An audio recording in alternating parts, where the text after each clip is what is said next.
បាទសូមជម្រាបសួរបងប្អូនទាំងអស់គ្នាថ្ងៃនេះជាថ្ងៃទី7ខែ2ឆ្នាំ2026ហើយនៅព្រឹកថ្ងៃនេះដែរខ្ញុំបាននឹងជម្រាបជូនបងប្អូនអំពី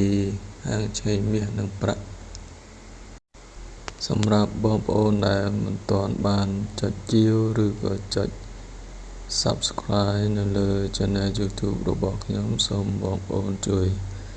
ចុចជាវក៏ដូចជាចុច Subscribe នៅលើ Channel YouTube របស់ខ្ញុំដើម្បីបងប្អូនទទួលបាននូវព័ត៌មានថ្មីស្ដីអំពីហាងឆេងមាសនិងប្រាក់ជារៀងរាល់ថ្ងៃបាទសម្រាប់តម្លៃហាងឆេងមាសនៅព្រឹកថ្ងៃទី7ខែ2ឆ្នាំ2026នេះមានដូចតទៅ1អោនតម្លៃ $4,943.87 ដុល្លារ1ជីតម្លៃ $596.06 ដុល្លារ1តម្លឹងតម្លៃ $5,960.60 ដុល្លារ1គីឡូតម្លៃ $188,949.27 ដុល្លារចំណែកឯតម្លៃហាងឆេងប្រាក់នៅព្រឹកថ្ងៃទី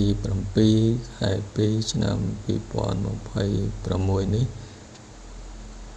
1អោនតម្លៃ $76.74 ដុល្លារ1ជីតម្លៃ $9.25 ដុល្លារ1តម្លឹងតម្លៃ $92.53 ដុល្លារ1គីឡូតម្លៃ $2,467.41 ដុល្លារបាទខ្ញុំសូមម្ដងទៀត1គីឡូតម្លៃ $2,467.41 ដុល្លារបាទសម្រាប់តម្លៃហាងឆេងមាសនិងប្រាក់ដែលខ្ញុំបាន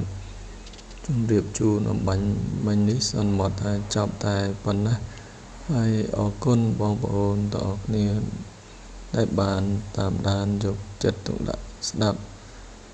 អំពីតម្លៃហាងឆេងមាសនិងប្រាក់ដែលខ្ញុំបានរៀបរាប់ហើយជូនពរបងប្អូនទាំងអស់គ្នាមានសុខភាពល្អរកទទួលទានមានបានគ្រប់គ្នាហើយសូមអរគុណសូមជម្រាបលាហើយជួបគ្នានៅវីដេអូក្រោយៗមកទៀត